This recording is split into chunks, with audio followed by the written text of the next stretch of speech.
My husband left me for my sister, thinking he'd won. But on Christmas Day, our grandmother gathered the family. With a smile, she read her new will, and they were in for a shock. Hello everyone. Thank you for being here with me today. Before I begin my story, grab a warm cup of tea and get comfortable. I'd love to know what time of day you're watching this video. Please comment M for morning, A for afternoon, or E for evening. Now, let me take you into this story. The crystal chandelier above the dining table was glittering so brightly it almost hurt my eyes, but it was nothing compared to the blinding audacity of the couple standing across the room. The air in my grandmother's lakeside estate usually smelled of old books and comforting vanilla, but tonight, it was thick with the scent of expensive perfume and the suffocating weight of betrayal. There they were. Kenneth and Cynthia. My ex-husband and my younger sister. They stood by the fireplace, holding crystal flutes of champagne that my grandmother, Josephine, had paid for. Kenneth had his hand resting possessively on the small of Cynthia's back, a gesture he used to use with me for 10 years. But he looked different now. His suit was sharper, his hair styled with a trendy cut that didn't quite suit a man pushing 40, and his smile was a little too wide, a little too manic. He looked like a man who thought he had won the lottery. And in his mind, he had. Cynthia was glowing, draped in an emerald green silk dress that I knew cost more than my entire wardrobe combined. She was laughing loudly at a joke my cousin made, tilting her head back to expose her neck, making sure the diamond necklace Kenneth had bought her caught the light. It was a performance. Everything about them was a performance designed to show the family, and specifically me, that they were the winners. That destroying my life, breaking my heart, and tearing our family apart was justified because look at how happy they were. Look at how successful they looked. I stood by the window, clutching my own glass of water until my knuckles turned white. I was wearing a deep red dress, a color I never used to wear. Old Valerie, the Valerie from 8 months ago, would have worn beige or gray, trying to blend into the wallpaper. But tonight, I needed armor. They have no shame, do they? Uncle Ray murmured, appearing beside me. He was the only one holding a drink who wasn't smiling. Acting like they own the place already. Let them act, I whispered back, forcing my voice to remain steady, though my heart was hammering against my ribs like a trapped bird. The show isn't over yet. Uncle Ray squeezed my shoulder, a silent signal of support, before moving away. I watched as Kenneth guided Cynthia toward the center of the room. He raised his glass, clinking a fork against it to demand attention. The chatter died down. Everyone, if I could just have a moment, Kenneth announced, his voice booming with that salesman confidence that used to charm me and now just made my skin crawl. Cindy and I just wanted to thank Grandma Josephine for hosting this incredible evening. And to let you all know that we have some big plans for the coming year. We're looking at expanding the investment portfolio, and we've actually put an offer on the Harrison estate down the road. A ripple of murmurs went through the room. The Harrison estate was a multi-million-dollar property. Kenneth was beaming, looking directly at me with a smirk that said, "Look at what I can do without you holding me back." He was spending money he didn't have, banking on a future he hadn't earned. He was practically counting the inheritance before the funeral. My grandmother, Josephine, sat in her high-backed velvet armchair near the Christmas tree. To anyone else, she looked like a frail, elegant elderly woman with her silver hair perfectly coiffed and a tartan blanket over her lap. But I knew better. I knew the steel spine beneath the cashmere cardigan. She had been watching Kenneth's speech with eyes that looked like frozen blue glass. Slowly, deliberately, Grandma Josephine placed her teacup on the saucer. The sound was soft, a tiny clink, but in the silence of the room, it sounded like a gavel striking a judge's bench. "Thank you for that update, Kenneth," Grandma said. Her voice wasn't loud, but it carried a weight that instantly silenced the murmurs. "However, since we are discussing the future and assets, I believe this is the appropriate time for my own announcement." She reached down to the side of her chair and picked up a thick, leather-bound folder. Kenneth's smile faltered for a fraction of a second, but he quickly recovered, whispering something to Cynthia. They probably thought this was it, the moment she would hand over the keys to the kingdom, stepping down from the family business and letting the dynamic young couple take over. Grandma stood up. She didn't use her cane. She stood tall, her gaze sweeping over the room, over the aunts and cousins who had whispered behind my back, over the neighbors who had judged me, and finally landing on Kenneth and Cynthia. "I have lived a long time," Grandma Josephine began, her voice gaining strength with every word. "I have built this family and this business from the ground up. I have seen seasons of plenty and seasons of drought. But most importantly, I have learned to distinguish between gold and gold-plated brass." The air in the room grew heavy. The smile slid off Cynthia's face. Kenneth shifted his weight, loosening his tie slightly. "This year has been revealing," Grandma continued, opening the folder. The rustle of papers echoed in the dead silence. "It has revealed character. It has revealed loyalty. And it has revealed greed. Therefore, I have made significant changes to my last will and testament, as well as the structure of the family trust, effective immediately." She looked directly at Kenneth, her eyes narrowing. "You seemed very confident about buying the Harrison estate, Daniel. I assume you were planning to use the family collateral to secure that loan? Or perhaps you were counting on the trust fund disbursement scheduled for January?" Kenneth went pale. "Josephine, we were just planning for the family's future, I didn't mean." "Silence," she commanded, not shouting, but with absolute authority.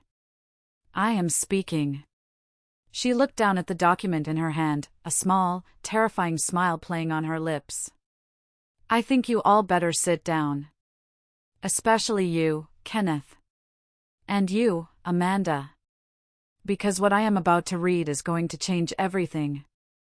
Before I tell you what happened next, and trust me, you are going to want to hear this, I want to say thank you for being here with me. If you're listening, drop a comment below and tell me what city you're tuning in from. It's amazing to see how far our voices can reach. Now, to understand why this moment was so satisfying, you have to understand how my life completely fell apart 8 months ago. 8 months. That's all it took for my entire world to disintegrate and reshape itself into something unrecognizable. Before that Tuesday afternoon, I thought I was living the American dream. Or at least, a comfortable, middle-class version of it. I was sitting at my kitchen table, a stack of essays on the Industrial Revolution spread out before me. I've been a high school history teacher for 12 years. I loved my job, loved the stability of it, even if grading papers was a never-ending chore. The house was quiet. Kenneth was at work, or so I thought, and our kids, Toby and Jenny, were at soccer practice. My phone buzzed on the table. It was a text from my sister, Cynthia. "Hey Val, can you watch the kids this weekend? I met this guy, a consultant, and he wants to take me to the lake house. I think this might be the one." I sighed, rubbing my temples. Cynthia was 31, 3 years younger than me, but she lived her life like a chaotic teenager. She worked in PR, or event marketing as she called it, which mostly seemed to involve attending parties and posting glamorous photos on Instagram. She was always meeting the one. And I was always the safety net. "Sure, Cindy," I typed back, because that's who I was. Valerie, the reliable one. Valerie, the one who never said no. Valerie, the doormat. Growing up, it was always this way. Cynthia was the sparkler, bright, loud, demanding attention. I was the candle, steady, quiet, burning myself out to keep things warm. If Cynthia wanted my doll, she got it because Valerie is the big sister, she should share. If Cynthia broke a vase, I took the blame because Valerie should have been watching her. It was a dynamic etched into our bones. I went back to grading, but my red pen ran out of ink. I remembered Kenneth had left his laptop in the living room. He said he needed it for a presentation the next morning but must have forgotten to pack it. I walked over to his bag, pulled out the sleek silver computer, and opened it. I just wanted to order some pens and maybe look up a schedule for a pottery exhibition I wanted to see. I've always loved kintsugi, the Japanese art of repairing broken pottery with gold lacquer. There was something beautiful about highlighting the cracks rather than hiding them. Ironic, isn't it? Considering my own life was about to shatter, and I had no gold to fix it with. I opened the browser, and there it was. He hadn't closed his email tab. I'm not a snooper. I respect privacy. But the subject line of the most recent email, sitting right at the top of the inbox, froze the blood in my veins. Reservation confirmation, Silver Lake Resort, luxury couples suite. Silver Lake. That was where Cynthia said she was going with her new guy. My stomach dropped, a physical sensation like missing a step on a staircase. No. It couldn't be. It was a coincidence. Kenneth traveled for work. He was a financial advisor, he had clients everywhere. Maybe he was booking this for a client? My hand trembled as I clicked the email. Guest names, Mr. Kenneth Miller and Ms. Cynthia Vance. The world stopped. The ticking of the kitchen clock, the hum of the refrigerator, the distant sound of a car passing by, it all vanished into a high-pitched ringing in my ears.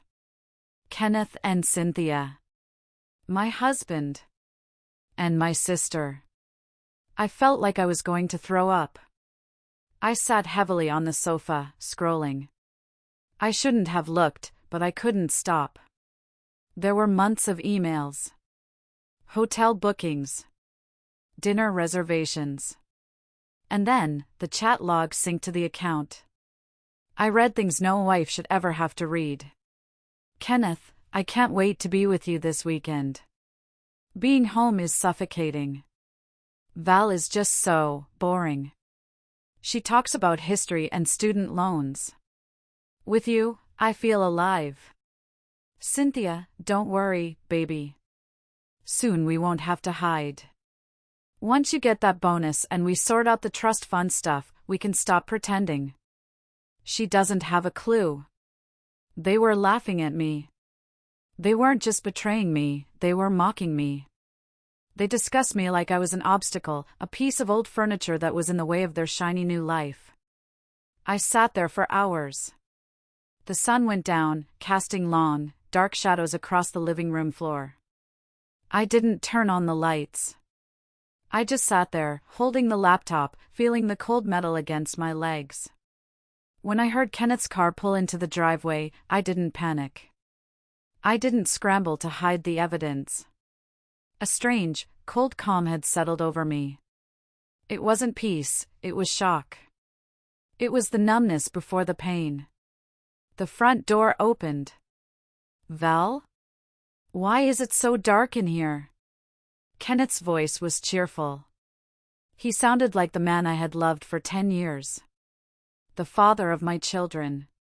He flipped the light switch. I blinked against the sudden brightness, looking up at him. He was holding a bottle of wine. Hey, I thought we could celebrate, he said, smiling.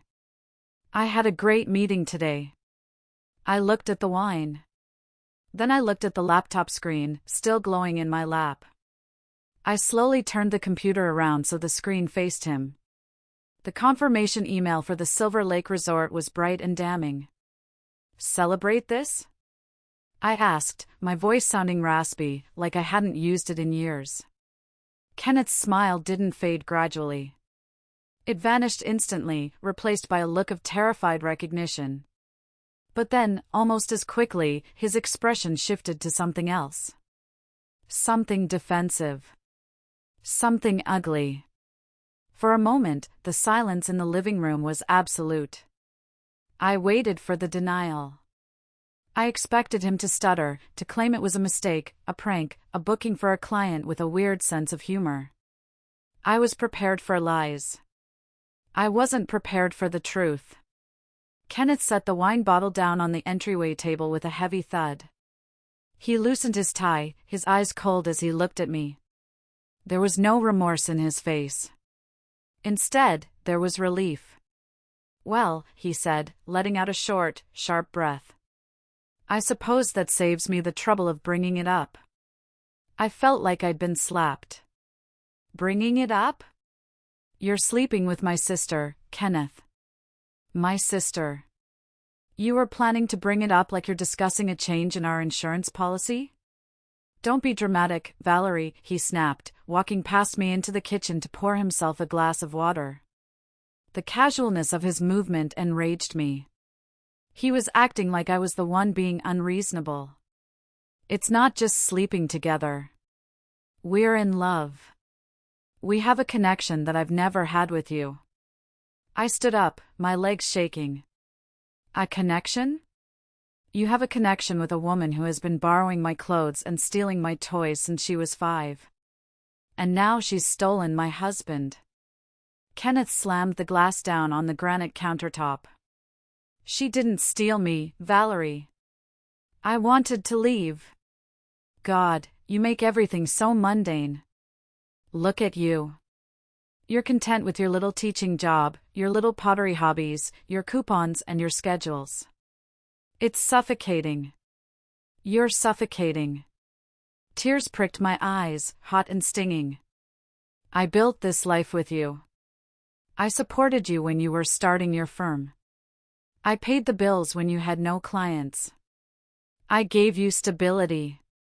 I don't want stability, he shouted, his face turning red. I want to feel important. When I'm with Cynthia, I feel like a king. She looks at me like I'm the smartest, most powerful man in the room. You look at me like I'm just Kenneth. Just the guy who needs to take out the trash. Because you are just Kenneth. I screamed back, the dam finally breaking. You are a father and a husband, and that used to be enough. Why isn't that enough? He sneered, a look of pure cruelty crossing his face.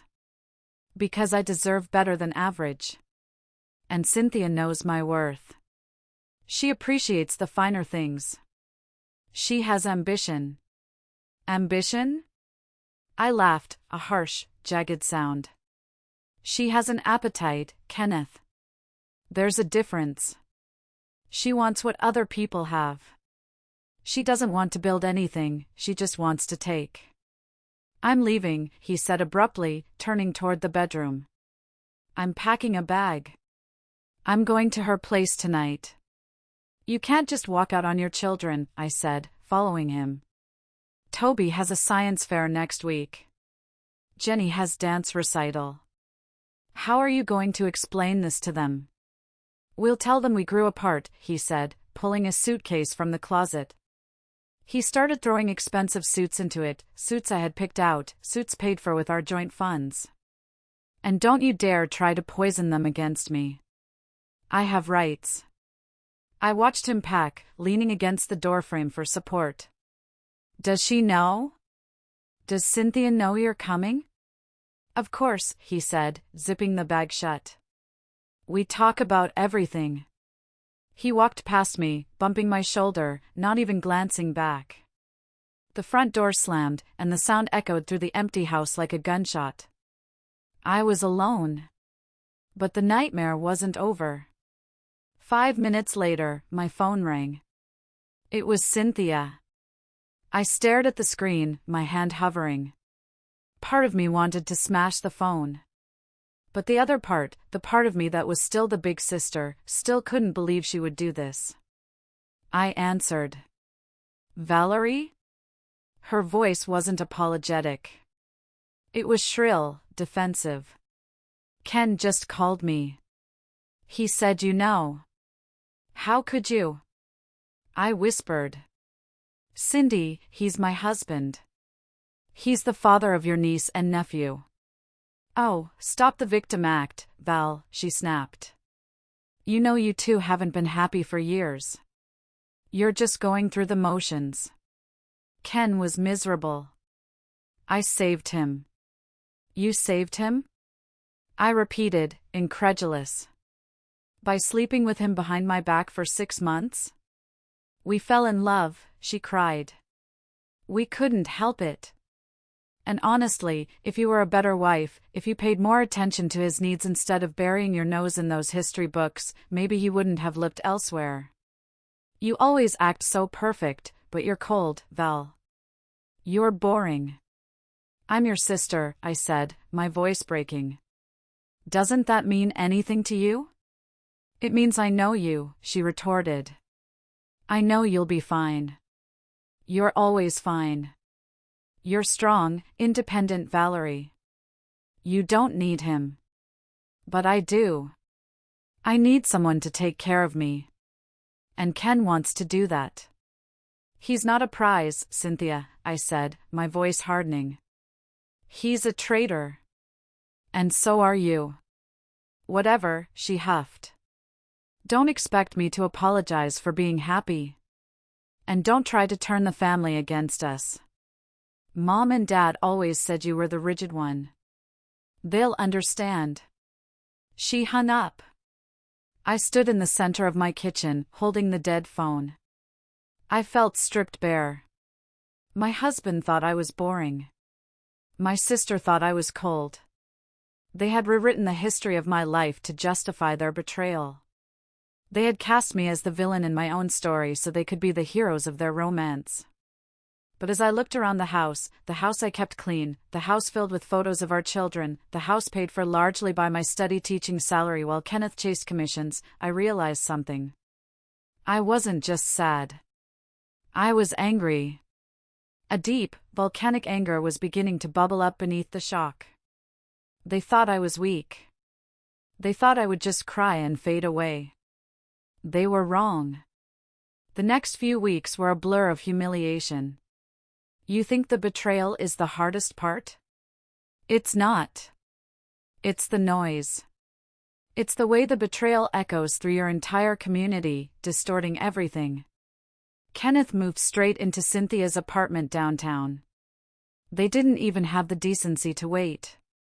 Within 48 hours, Cynthia posted a photo on Facebook. It was the two of them, holding hands over a candlelit dinner, with the caption, "Finally happy." Sometimes you have to follow your heart, no matter the cost.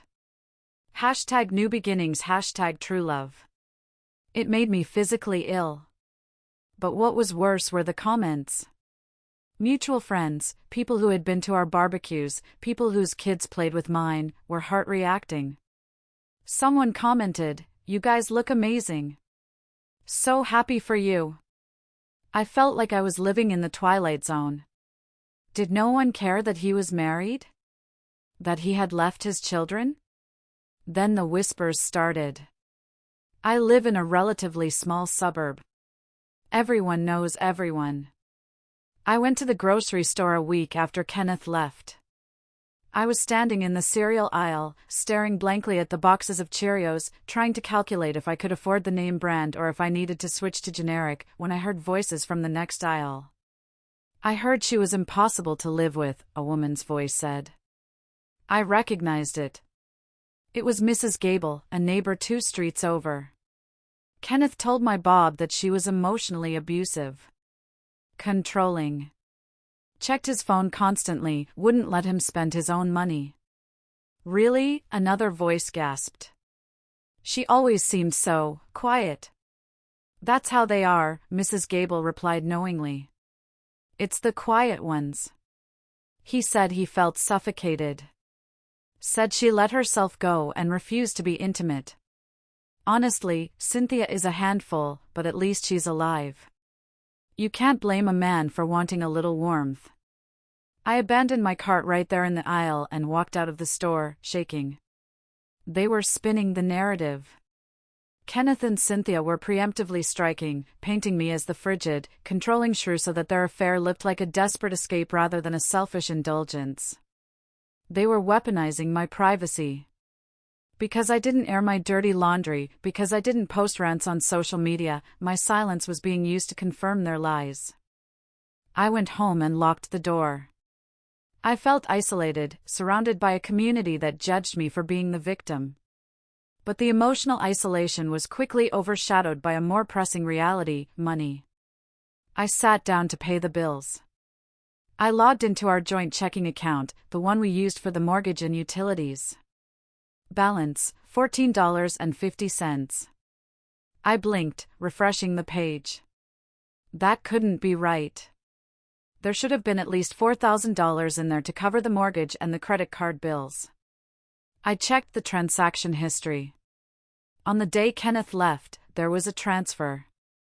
Transfer to external account ending in 8890 for $1,200. He had drained it. He had taken every single cent. Panic, cold and sharp, clawed at my throat. I checked our savings account, the emergency fund we had been building for 5 years. Balance, $0. I checked the credit card statements. My jaw dropped. In the last 3 months, the balance had ballooned to $15,000. The charges were dizzying. Tiffany and Company. Four Seasons Hotel. Nordstrom. Fine dining restaurants. While I was clipping coupons and buying generic cereal, Kenneth had been financing a luxury lifestyle for my sister using our credit. He had maxed out the cards. I called him immediately. It went to voicemail. I called again. Finally, he picked up. Valerie, stop calling me. I'm in a meeting. You stole the money, I said, my voice trembling with rage. You emptied the joint accounts. How am I supposed to pay the mortgage? How am I supposed to buy food for the kids? I didn't steal anything, he said calmly, and his calmness was terrifying. That was my money. I earned it. I'm the one who brings in the big commissions, remember? You're just a teacher. It's marital assets, Kenneth. We live in a community property state. You can't just take it all. Watch me, he sneered. And as for the credit cards, well, the courts will divide that debt. Half is yours. Consider it the cost of being a terrible wife. Kenneth, please, I begged, hating myself for it. The mortgage is due in 3 days. I don't have it. Ask your rich grandmother, he said.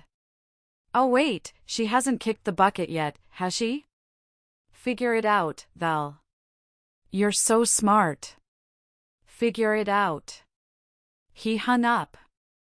I stared at the phone. I was broke.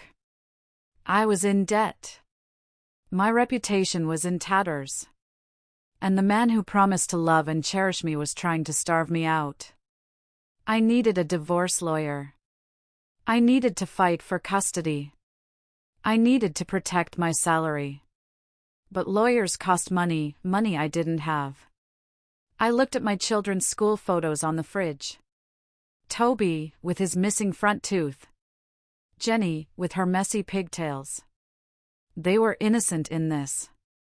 And Kenneth was willing to let the roof be taken from over their heads just to buy Cynthia diamond earrings.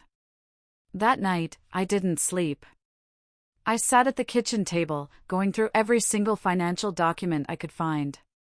And that's when I found the statement that turned my fear into pure, unadulterated fury. The next morning, the phone calls started. Not from friends, but from creditors. Ms. Miller? This is Citibank. We're calling about your overdue payment. Ms. Miller? This is the mortgage lender. We noticed a missed payment. I spent the morning dodging calls during my free period at school, hiding in the supply closet so my colleagues wouldn't hear me begging for extensions. My hands were shaking so bad I dropped my coffee mug, shattering it on the floor. I stared at the broken ceramic pieces and thought about kintsugi again. You can fix broken pottery with gold, but what do you use to fix a life when you can't even afford the glue? I needed to know the full extent of the damage. I knew about the checking account. I knew about the credit cards. But there was something else nagging at me. Years ago, when Toby was born, my grandmother Josephine had set up a specialized education trust for the children. She had put in a substantial amount, enough to cover state college for both of them. Because Kenneth was a financial advisor, Grandma had trusted him to manage the portfolio. She signed over trustee privileges to him, believing his expertise would grow the money. I logged into the investment portal. Kenneth had never given me the password, saying it was too complicated and boring for me, but I knew he used the same password for everything, Cynthia 1992. God, the signs were there all along, weren't they? I typed it in. It worked. The dashboard loaded. I looked for the account labeled Miller Children Education Trust. Balance, $248.50. I stopped breathing. I actually stopped breathing. There should have been over $60,000 in there. I clicked on the transaction history. It wasn't one big withdrawal. It was a slow bleed over the last 18 months. $5,000 withdrawal, purpose, reinvestment, Shadow Creek LLC, $3,500 withdrawal, purpose, admin fees, $8,000 withdrawal, purpose, market adjustment. He hadn't just stolen my money. He had stolen his own children's future. Shadow Creek LLC? I quickly Googled it. It was a shell company. No website. No address, just a P.O. box in Nevada. He was funneling the money out.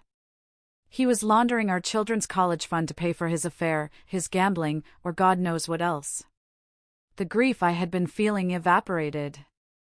The sadness that had been weighing down my limbs lifted. In its place, a cold, hard rage settled in my chest. It was heavier than sadness, but it was useful. Sadness makes you stay in bed. Rage makes you move. He could hurt me. He could leave me. He could humiliate me. But stealing from Toby and Jenny? That was a declaration of war. I printed every single page. My printer ran out of paper, so I drove to the school and used the faculty printer, watching page after page of evidence slide into the tray. I realized then that I had been playing the wrong game. I had been playing the heartbroken wife hoping for closure. Kenneth was playing scorched earth. I needed an ally. I couldn't afford a high-powered lawyer yet, but I had something better. I had the matriarch of the family. I had the woman who actually owned the money Kenneth was trying so desperately to inherit. I picked up the phone and called Grandma Josephine. "Grandma?" I said, trying to keep my voice steady. "Valerie?" She sounded surprised. I hadn't called in weeks, too ashamed of the mess my life had become. "Is everything all right?" "No," I said. "No, it's not. Kenneth left me for Cynthia." There was a long silence on the other end. "I suspected as much," she said dryly. "Cynthia has been posting ridiculous photographs. But why are you calling me now, dear?" "Because," I took a deep breath. "He didn't just leave me. He emptied the education trust. He stole the money you gave the great-grandchildren." The silence that followed was different. It wasn't the silence of surprise, it was the silence of a predator spotting prey. "Come to dinner tonight," Grandma said. Her voice was ice-cold. "Bring the paperwork. And bring Raymond. Uncle Ray. Grandma's son, my uncle. He was the current CEO of Green Antiques, the family business. He was a quiet man, totally unlike my flashy sister or my smooth-talking ex-husband. He was an accountant by trade, a man who loved numbers more than people." "Okay," I said. "And Valerie?" "Yes, Grandma?" "Stop crying," she commanded. "Tears are for funerals. This is a hunt." I wiped my face. She was right. I drove to Grandma's estate that evening. It was the same house where the Christmas party would eventually take place, but tonight it felt like a fortress. I walked in with my binder of evidence. Uncle Ray was already there, sitting at the long mahogany dining table with a calculator and a notepad. I laid it all out. The hotel receipts. The credit card statements. The gutted trust fund. The shell company transfers. Uncle Ray went through the papers silently. He adjusted his glasses, tapping numbers into his calculator. Grandma sat at the head of the table, sipping tea, her eyes fixed on Ray's face. After 20 minutes, Ray looked up. He took off his glasses and rubbed the bridge of his nose. "It's clumsy," Ray said. He got arrogant. He thought no one would check because he was the finance guy of the family. "This is embezzlement, Mother. Pure and simple." And because he crossed state lines with the transfers to Nevada, it's federal wire fraud. Grandma Josephine set her cup down. "He stole from my great-grandchildren to buy handbags for my granddaughter." "Yes," I said. "And Cynthia?" Grandma asked. "Does she know?" I pulled out the credit card statements showing the purchases made in Cynthia's name using the stolen funds. "She's spending it. She has to know he doesn't make this kind of money legitimately. She doesn't care." Grandma looked at the portrait of my grandfather hanging on the wall.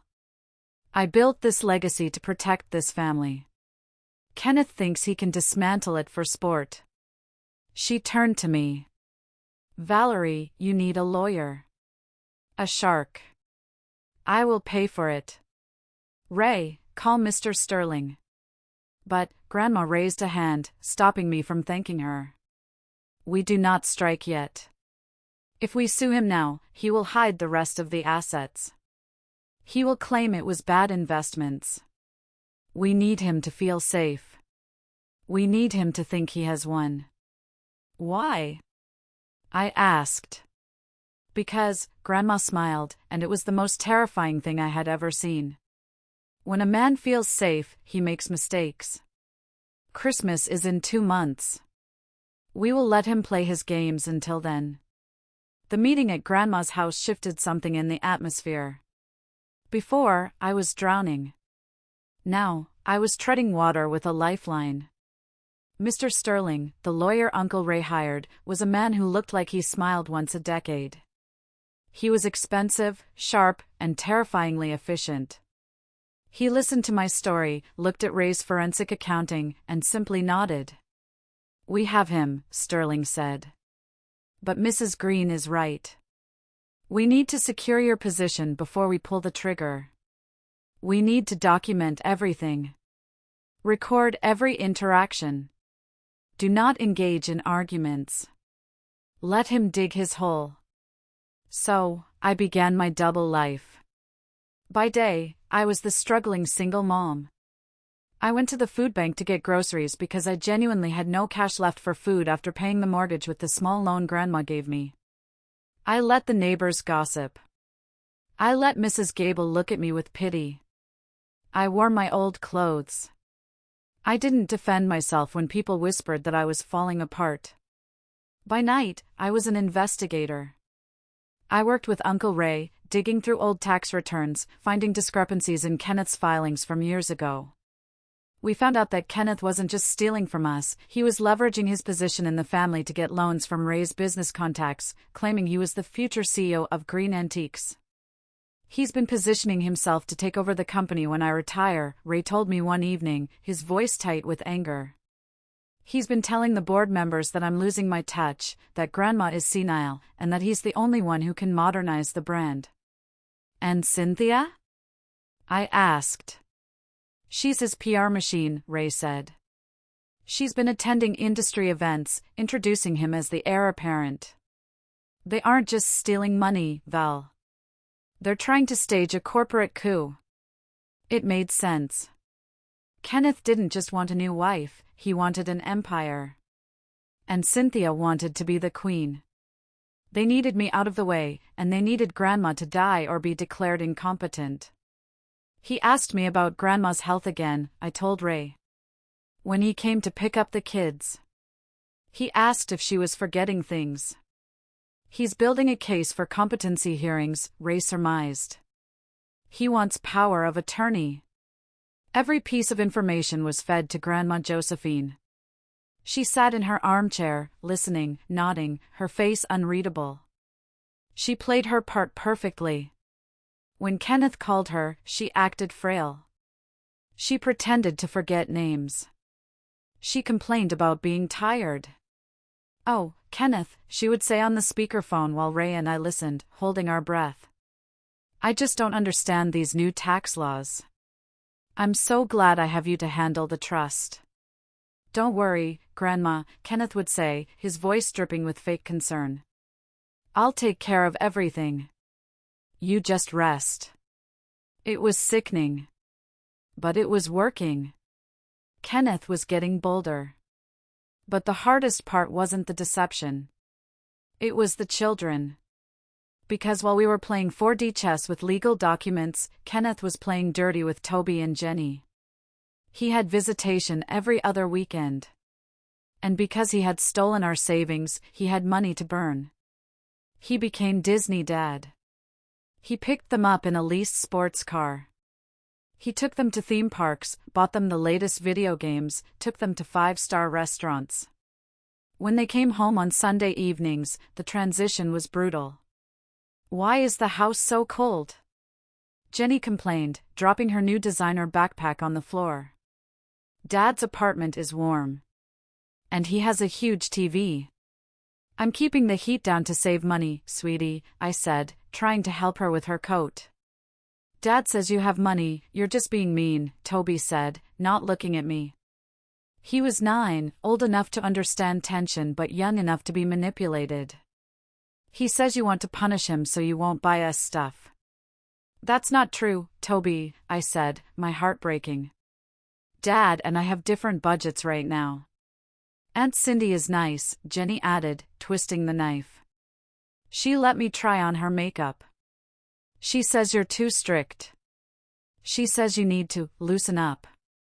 "Yeah," Toby muttered. "Dad says you're boring.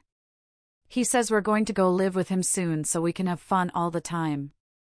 I had to walk into the bathroom and turn on the shower so they wouldn't hear me scream. This was parental alienation. He was buying their love with stolen money and poisoning their minds against me.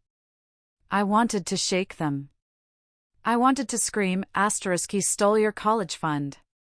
That Xbox he bought you cost your future.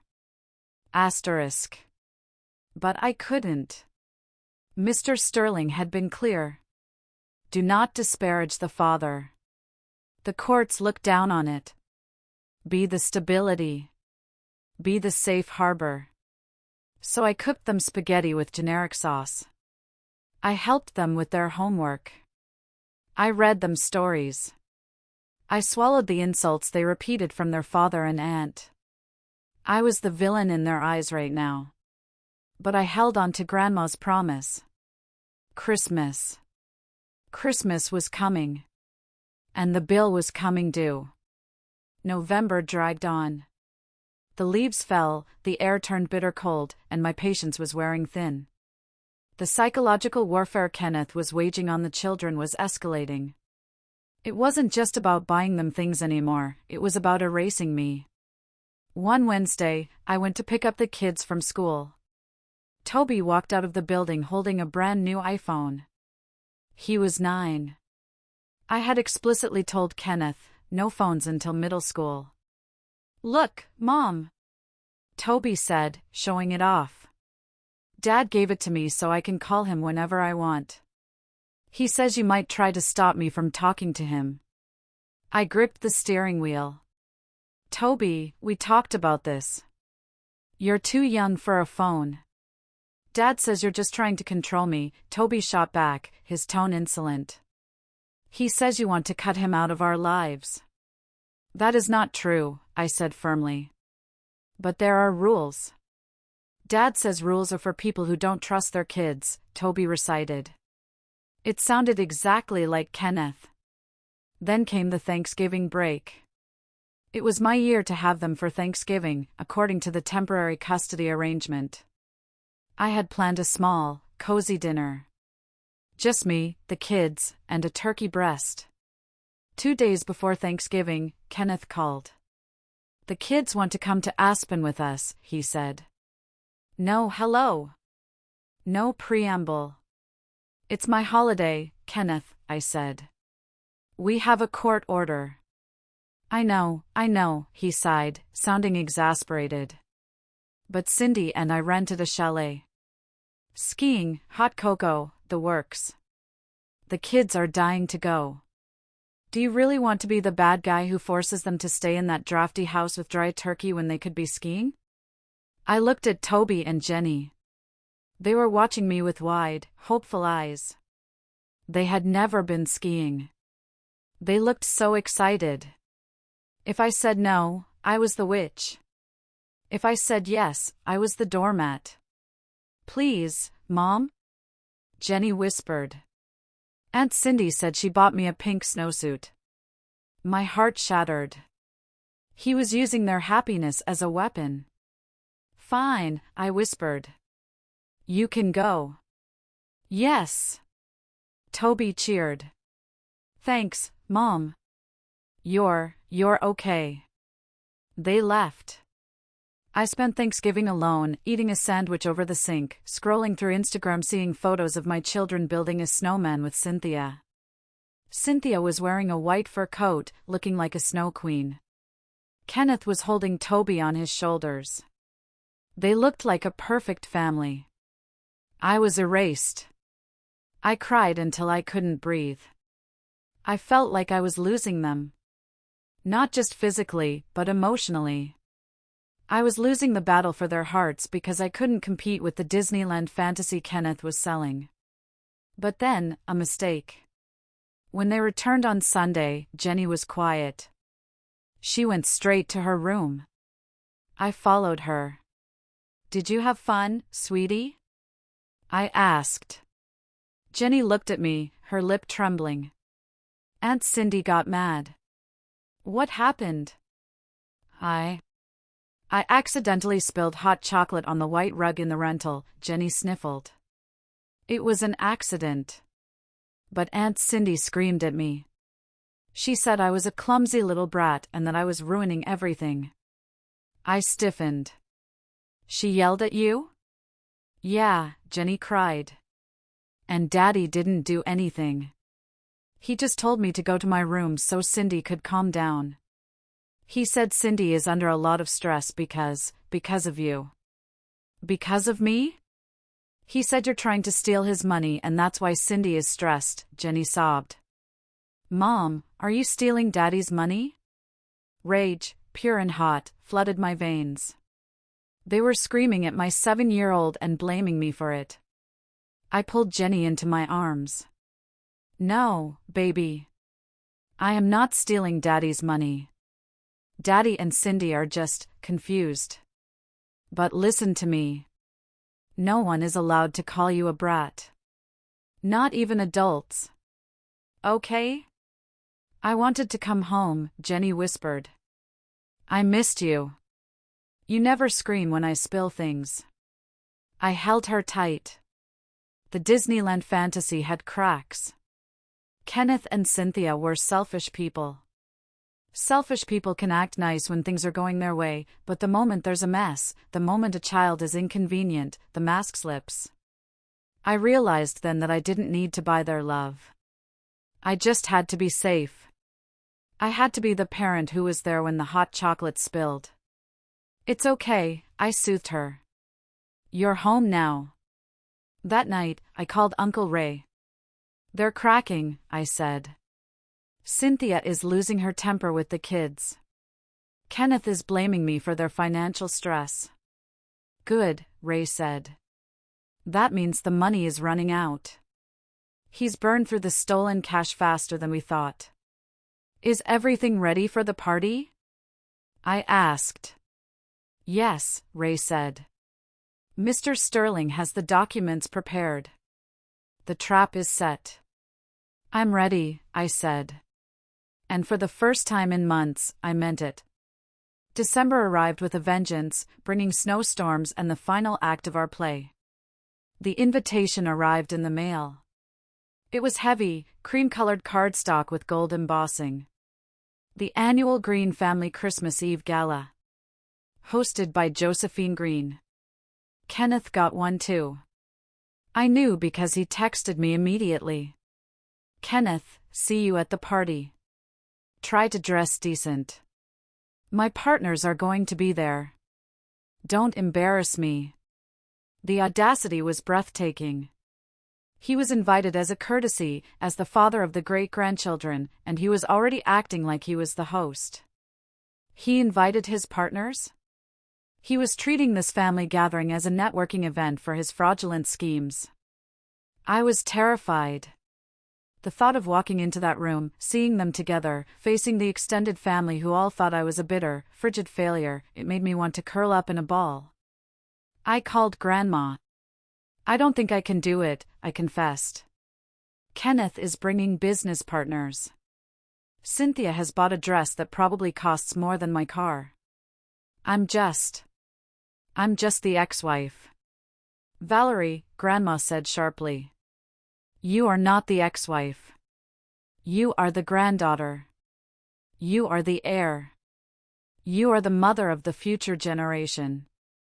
You need to stop acting like a guest in your own life. But everyone looks at me like I'm pathetic, I said. Then give them something else to look at, Grandma said. Wear red.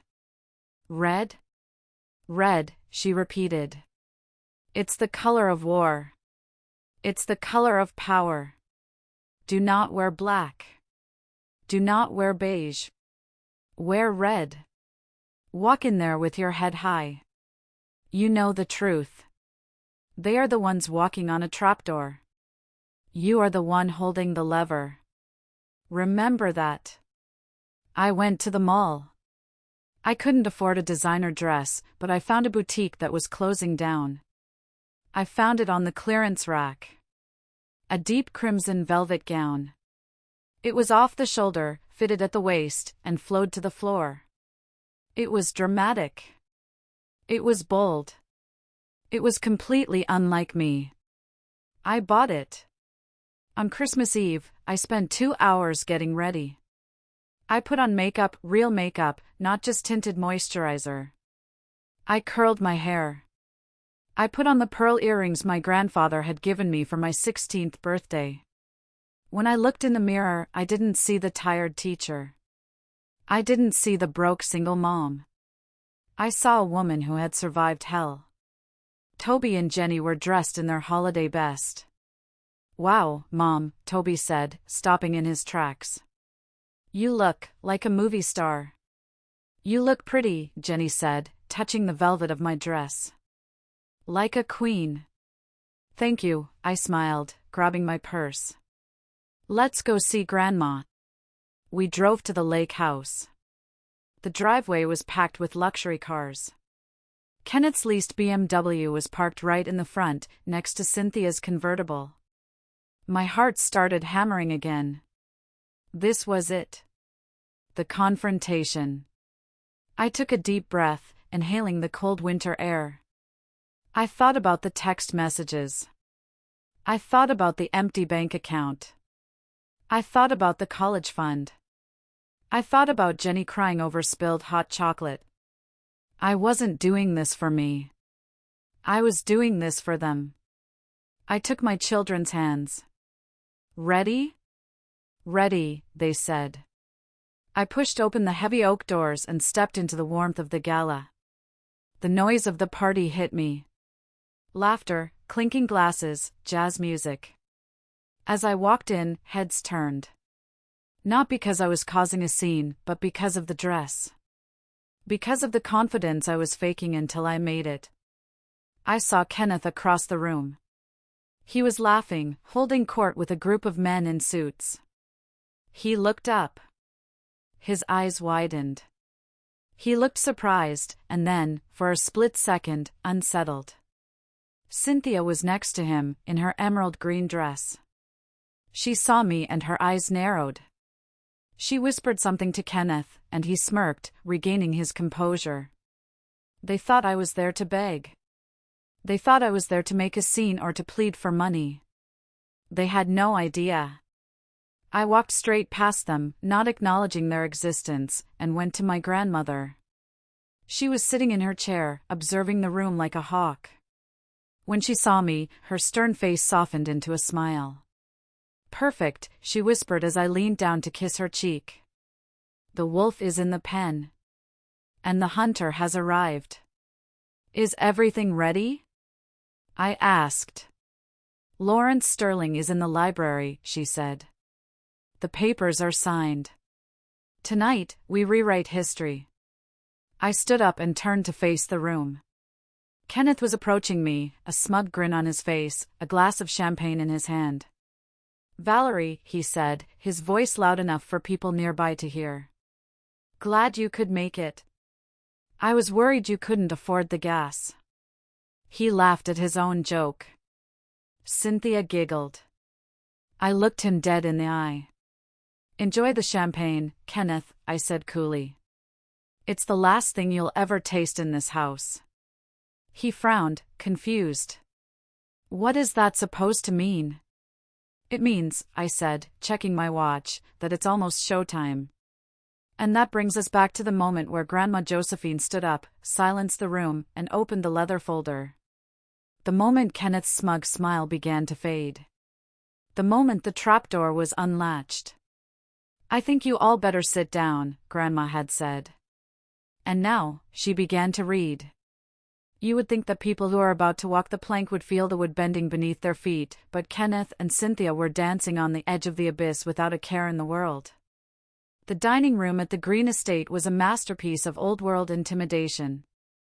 The walls were paneled in dark mahogany, lined with portraits of ancestors who seemed to stare down in judgment.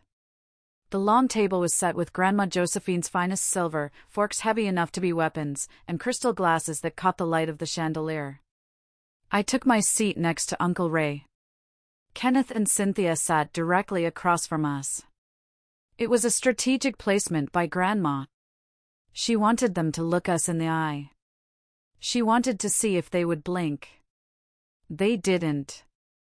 Kenneth settled into his chair, shaking out his linen napkin with the air of a man who already owned the furniture. He looked around the room, critiquing the architecture loud enough for everyone to hear. You know, Josephine, Kenneth boomed, pouring himself a glass of wine before the servers even arrived, this place has good bones, but the HVAC is ancient. I was telling Cindy on the drive over, the first thing we need to do when we take over management of the estate trust is modernize the heating. Maybe knock down that wall between the kitchen and the dining room. Open concept is what buyers want these days. He gestured casually with his fork toward a load-bearing wall that held the original portraits of my great-grandparents. I felt Uncle Ray stiffen beside me. His knuckles turned white as he gripped his water glass. I placed a hand on his forearm, a silent signal. Wait. Let him dig. Grandma Josephine, seated at the head of the table like a queen on her throne, smiled thinly. It wasn't a warm smile. It was the smile of a spider watching a fly land on the web. Is that so, Kenneth? She asked, her voice deceptively light. You have remarkably big plans for a house you don't own. And for money you haven't inherited. It's about asset maximization, Grandma, Cynthia chimed in. She reached over and squeezed Kenneth's hand on top of the table, flashing that massive diamond ring, the one bought with my children's future. Ken is a visionary. He sees value where others just see dust. She looked pointedly at me when she said the word dust. I focused on cutting my prime rib, the knife slicing through the meat with satisfying precision. Devastatingly polite, I reminded myself. Be the ice, not the fire. Speaking of value, Cynthia continued, her voice turning into that syrupy, fake sweet tone she used when she was about to be particularly cruel.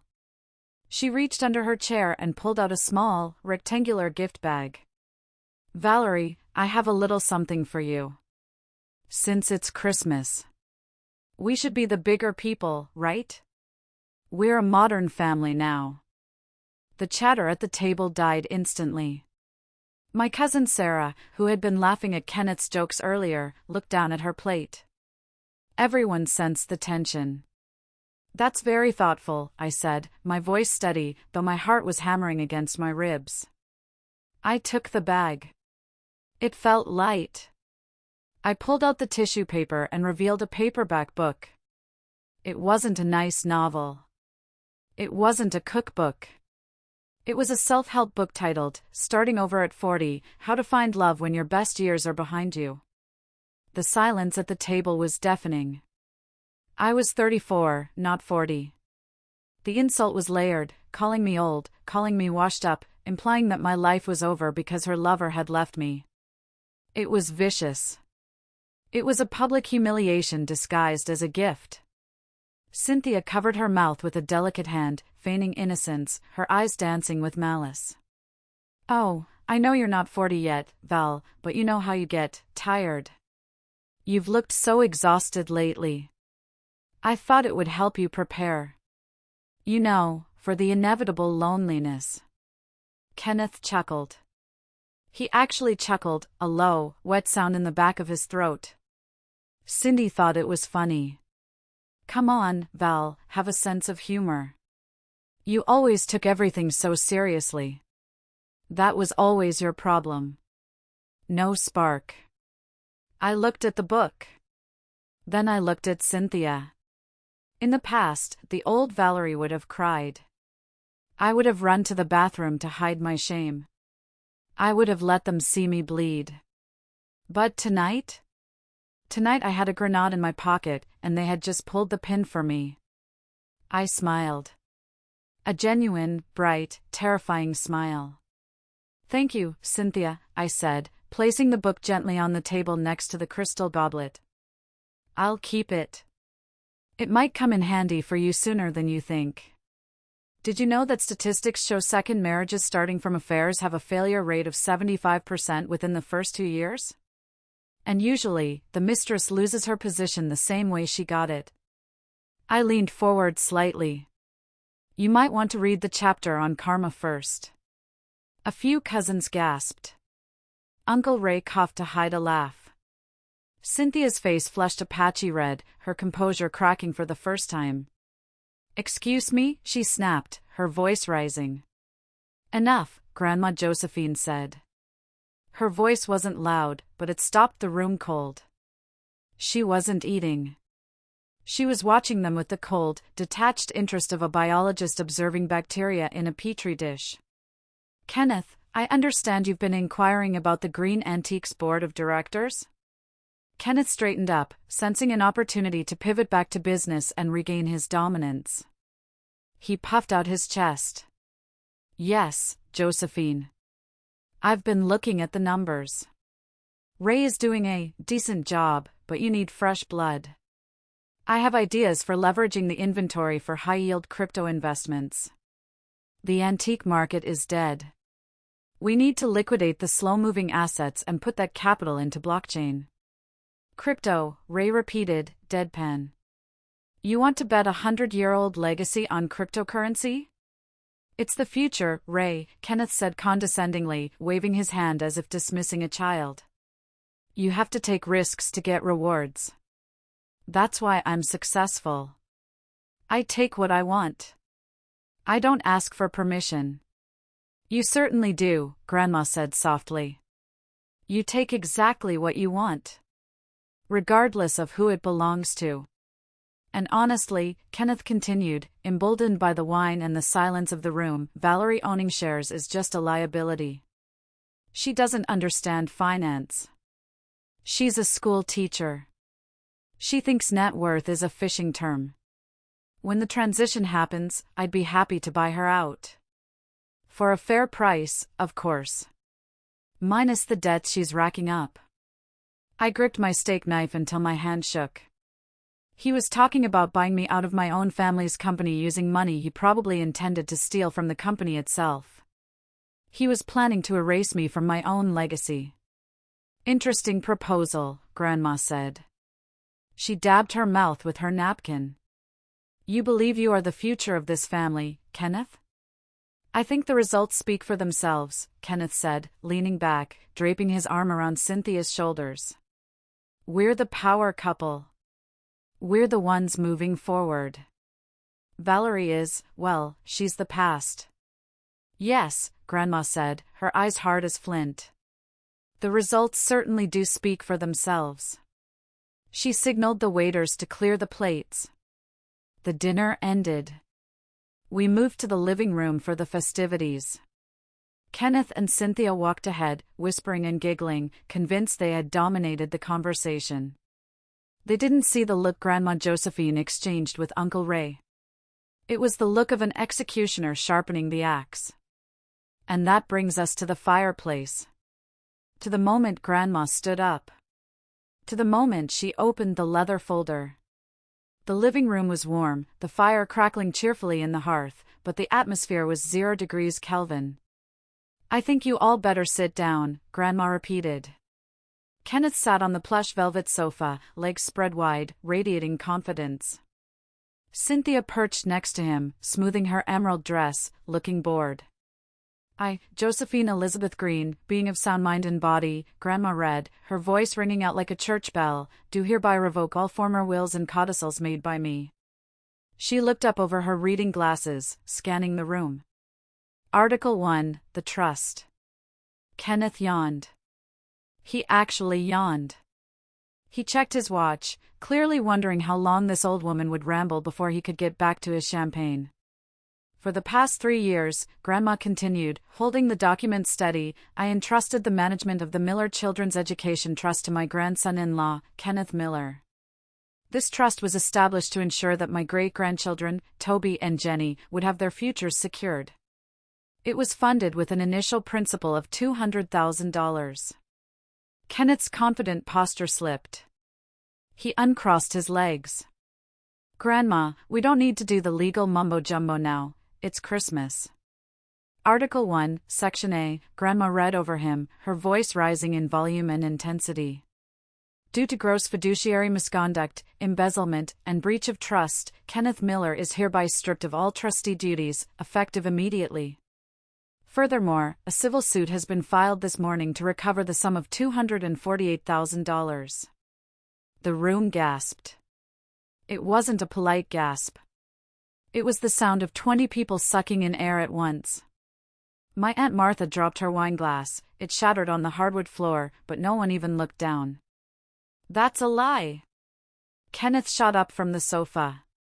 His face went from flesh to a sickly pale in a heartbeat. "That's, Josephine, you're confused. The market has been volatile. I moved those funds to protect them. I was diversifying." "Sit down, Kenneth," Uncle Ray said. His voice was deep and menacing. He stood up from his chair, crossing his arms over his chest. "We have the receipts. We have the transfers to Shadow Creek LLC. We know it's a shell company registered in your name in Nevada. We know you used the debit card attached to that account to pay for the business trip to Cabo San Lucas." Kenneth froze. He looked like a deer in headlights, realizing the car wasn't stopping. "200,000? Cynthia whispered. She turned to Kenneth, her eyes wide. "Ken? You said that money was your bonus. You said the necklace, you said the trip to Bali was from your performance bonus." "It was." Kenneth stammered, sweat beading on his forehead. "They don't understand high-level investing. I borrowed against the principal to leverage a short position." "You spent $40,000 on luxury hotels and jewelry in 6 months," I said, speaking for the first time. "While I was buying generic cereal and begging the utility company not to shut off the lights. You stole from your own children to impress my sister." Grandma ignored him and turned the page. The sound of the crisp paper turning was the only sound in the room. Article 2, the Green Antique Shares. She looked at Cynthia now. "My granddaughter, Amanda Cynthia Vance. You have always claimed that you deserve a place in this company. You have claimed that Valerie is too passive, too boring to carry the legacy. You have lobbied me for a seat on the board for 5 years." Cynthia straightened up, a flicker of hope returning to her eyes. Maybe she was still safe. Maybe she was the backup plan. She smoothed her hair. "I just want what's best for the brand, Grandma." "However," Grandma said, her voice dropping an octave, "integrity is the currency of this family. And you are bankrupt. I have learned," Grandma read from the preamble of the new section, "that my granddaughter conspired with a direct competitor, Antique World, to leak our upcoming acquisition lists in exchange for a job offer for her partner, Kenneth. This is corporate espionage. I didn't. Cynthia shrieked. That's a lie. Who told you that? That's slander. You did, Grandma said calmly. Or rather, your emails did.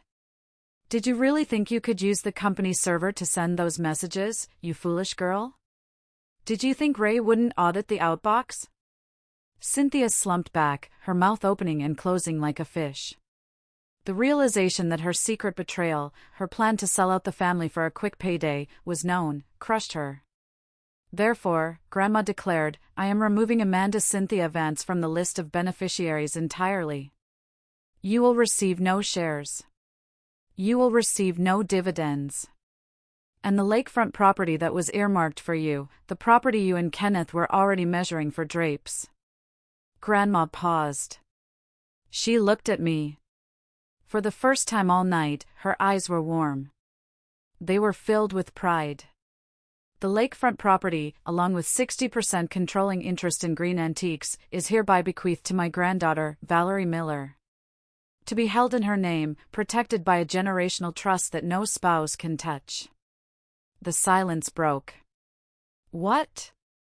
Kenneth roared. Valerie? She's a school teacher. She doesn't know how to run a business. She'll run it into the ground. She's weak. Valerie, Grandma said, ignoring him, has shown more resilience, more intelligence, and more dignity in the last 8 months than you have shown in your entire life. She uncovered your fraud. She documented your lies. And she did it while raising my great-grandchildren without a penny of help from you. Grandma closed the folder with a snap. You wanted to buy her out, Kenneth? You wanted to push her aside? Well, as of tonight, she is your landlord. She is your creditor. And if you ever want to see a dime of this family's money again, you will have to go through her. My heart was pounding so hard I thought it might burst. I looked at Kenneth. The man who had called me boring. The man who had told our children I was stealing his money. He looked small. He looked pathetic. You can't do this, Kenneth hissed, stepping forward, his hands balled into fists. I have rights. I have marital rights to her assets. We are still legally married. Half of that company is mine. Actually, a new voice spoke up. Mr. Sterling, the lawyer, stepped out from the shadows of the library doorway. He was holding a briefcase and looked like he was about to deliver the final nail in the coffin. You signed a prenuptial agreement 10 years ago, Mr. Miller, Sterling said, his voice smooth as silk. It stated that any inheritance remains separate property. And regarding the marital assets, well, since you drained the joint accounts and committed fraud against the children's trust, a judge has already granted an emergency freezing of your personal assets as of 4 p.m. today. You froze my accounts? Kenneth whispered. My crypto? We froze everything, Ray said, stepping next to Mr. Sterling. Your checking, your savings, your wallet. You can't even buy a pack of gum right now, Ken. Your cards will be declined. The realization hit him.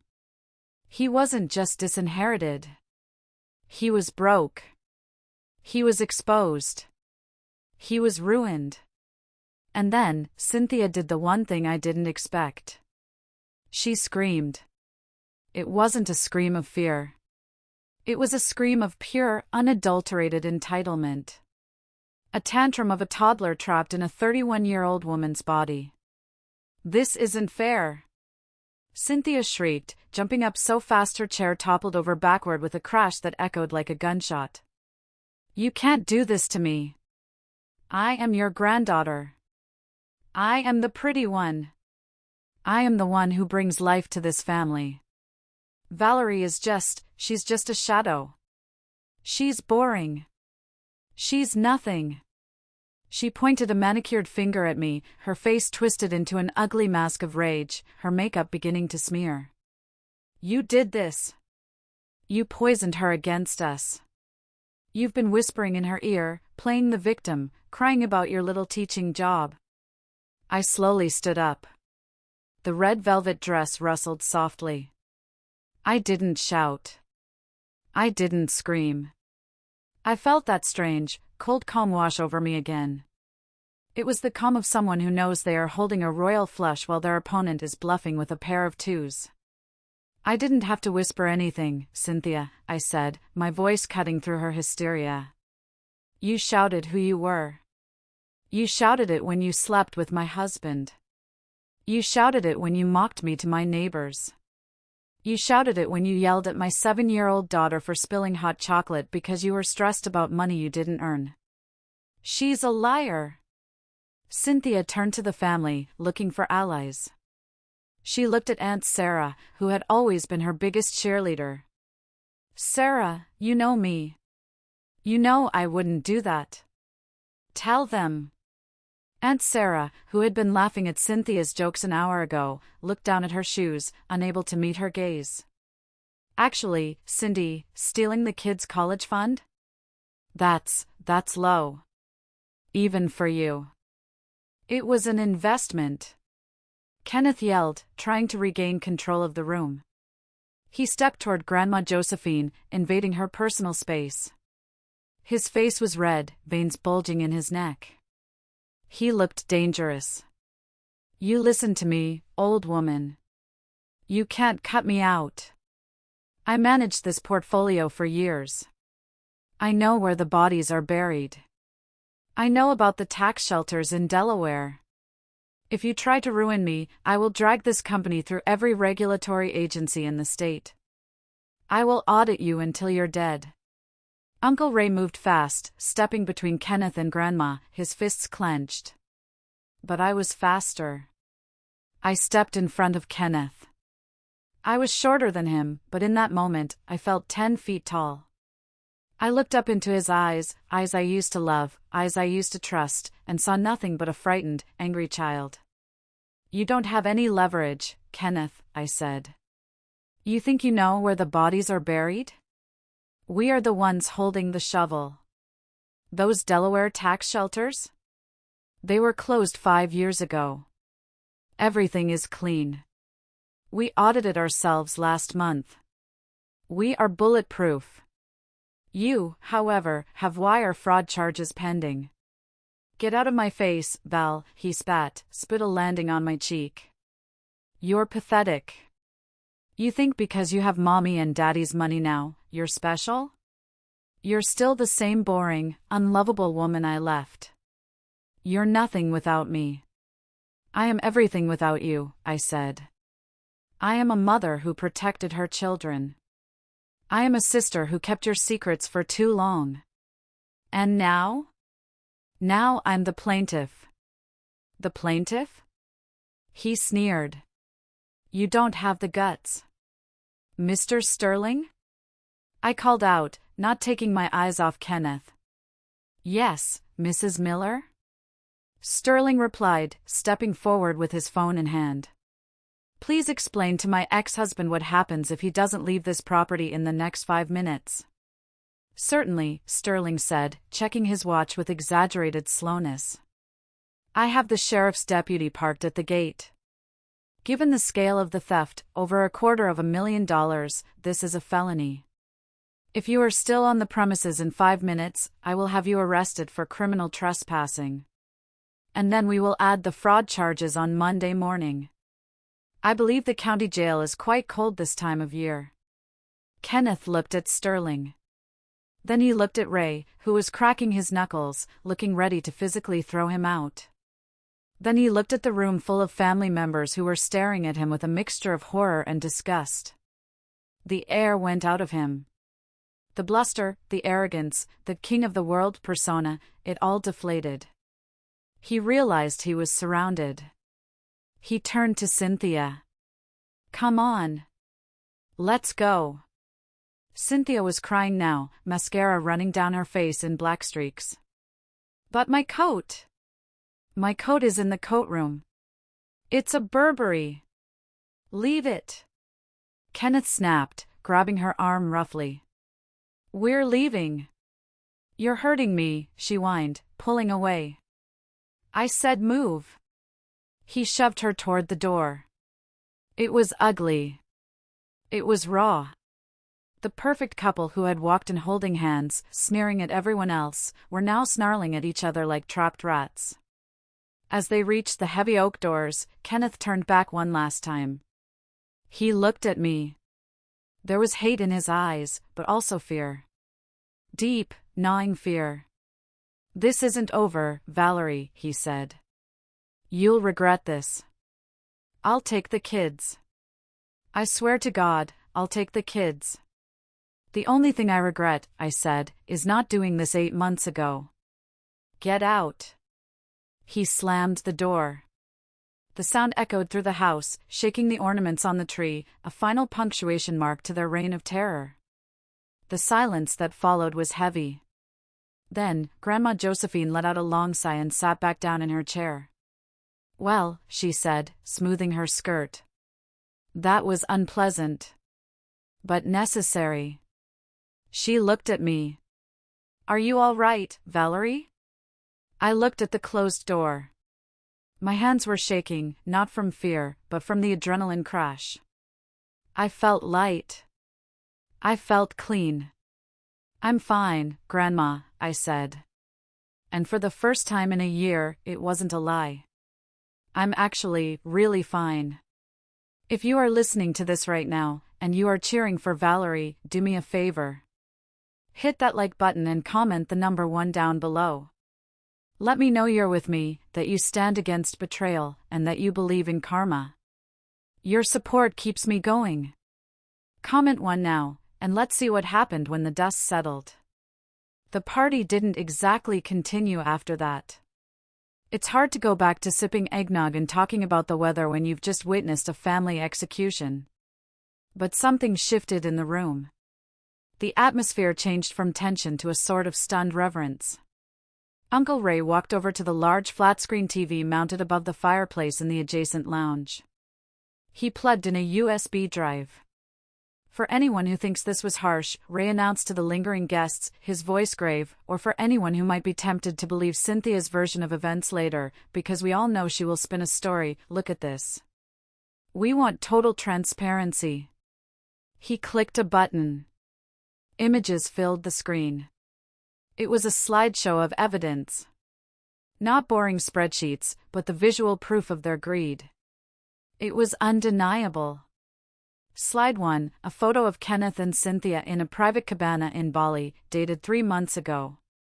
They were holding tropical drinks, laughing.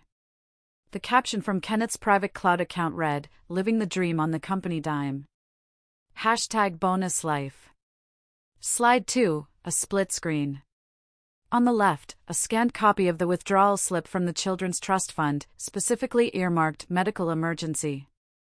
On the right, a credit card bill for a diamond necklace from Cartier purchased on the exact same day for the exact same amount.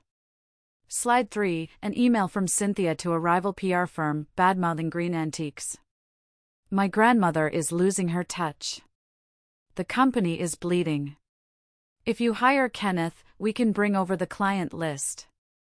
The gasps in the room were genuine this time.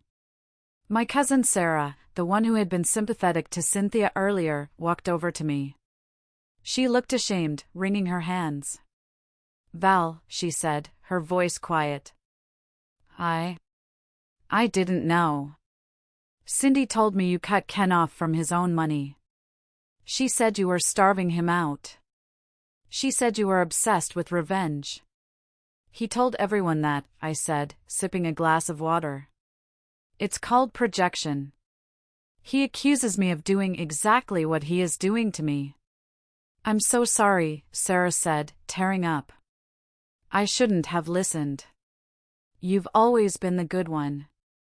I should have known." One by one, the family members came up to me. Aunts who had ignored me for months. Cousins who had liked Cynthia's photos. They apologized. They didn't apologize because they were noble, they apologized because I was now the heir. I knew that. I wasn't naive. But it didn't matter. The power dynamic had shifted. I wasn't the victim anymore, I was the matriarch in waiting. I drove home that night with Toby and Jenny asleep in the back seat. The snow was falling gently, covering the world in a clean, white blanket. I looked in the rearview mirror at my sleeping children. Their future was safe again. The trust fund would be replenished. The house was safe. But I knew Kenneth. I knew that cornered animals bite.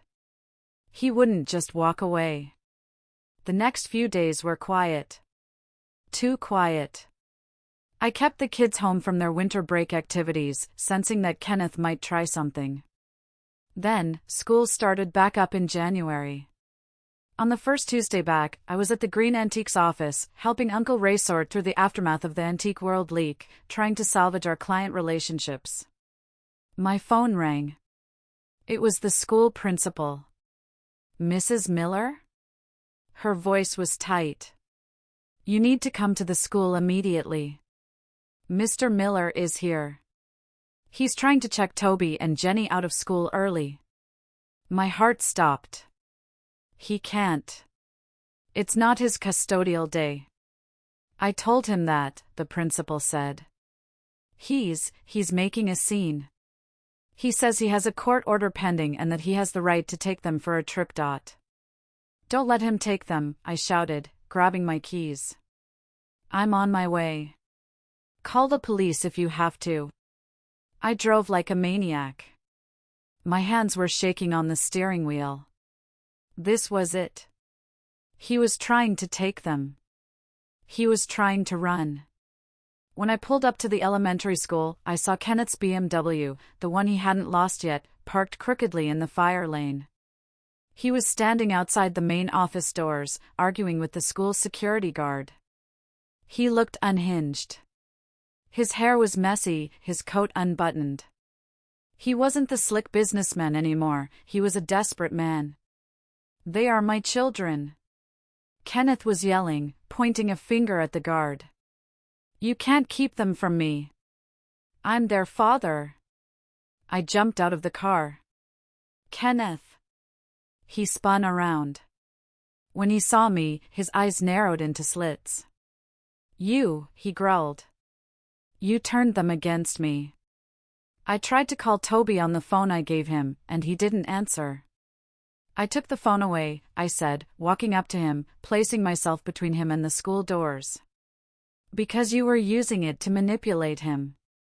You are not taking them, Kenneth. I have a right, he screamed. Parents in the pickup line were staring. Teachers were watching from the windows. I'm taking them to Aspen. We're going on a trip. With what money? I asked loudly. The money you stole is frozen. The credit cards are declined. Where are you going to take them? To a motel? Shut up, he lunged toward me, grabbing my arm. Hey, the security guard stepped in, pulling Kenneth back. Sir, back off. Or I will arrest you for assault. Kenneth panted, looking from the guard to me. He realized he had lost the crowd. He realized he looked like a monster. You think you won, Kenneth hissed at me, straightening his jacket.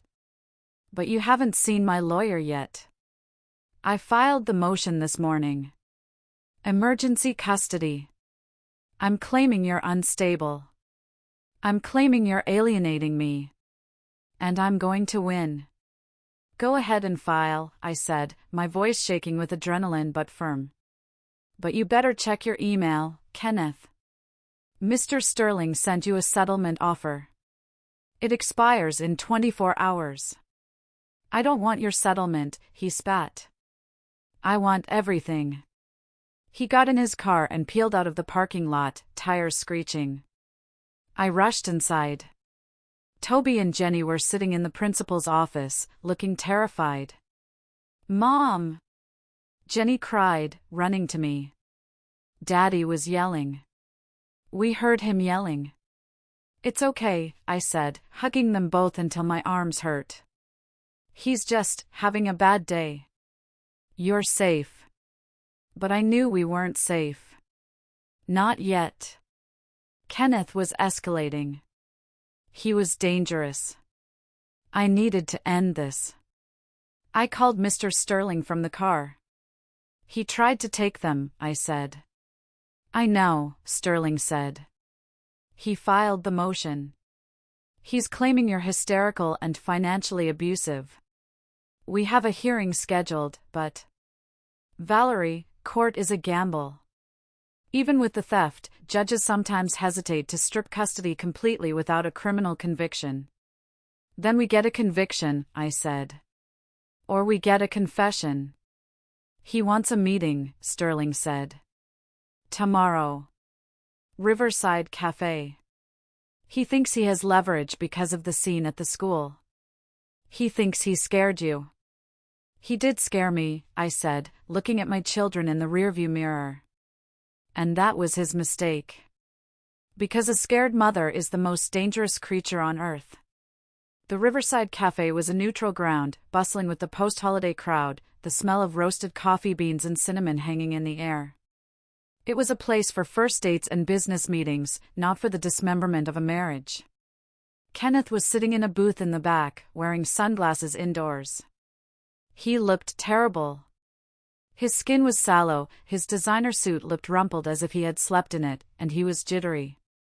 His foot was tapping incessantly against the floor. The withdrawal from his opulent lifestyle was hitting him hard. I sat down opposite him. I didn't order anything. I placed my purse on the table, keeping it close. You look tired, Ken, I said, keeping my voice low. Cut the crap, Val, he snapped, taking off the sunglasses. His eyes were bloodshot. Unfreeze the accounts. Today. Or what?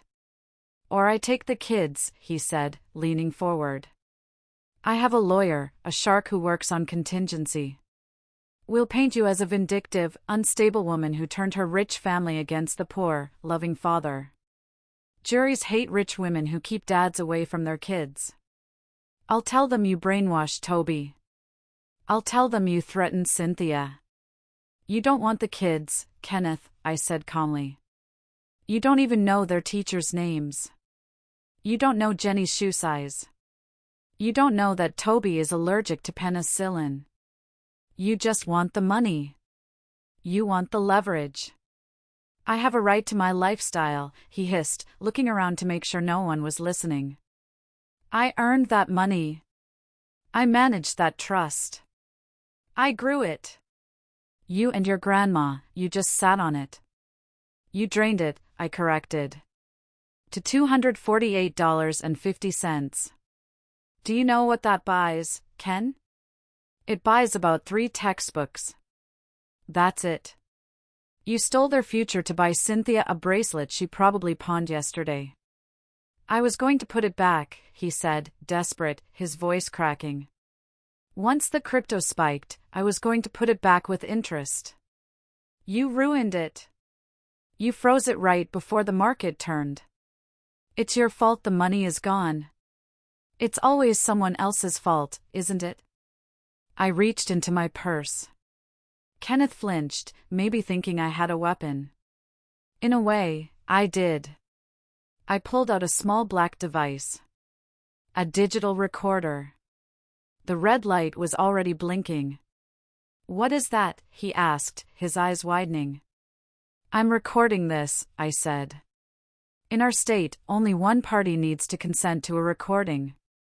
I consent. You can't use that, he said, but he looked nervous. He looked at the device like it was a bomb. I just did, I said. I have you on tape admitting you took the money and that you intended to put it back, which proves you knew it wasn't yours to take. That's confession to embezzlement. That's intent. I leaned in closer, my voice dropping to a whisper. But here is the real deal, Kenneth. I spoke to Mr. Sterling this morning. We are prepared to offer you a choice. A settlement? He asked, hope flaring in his eyes. He thought he was getting a payout. He thought he had one. An ultimatum, I said. Option A, you drop the custody suit immediately. You sign full legal and physical custody over to me. You sign a confession of judgment for the stolen $248,000, agreeing to a payment plan of 20% of your future earnings until it is paid back.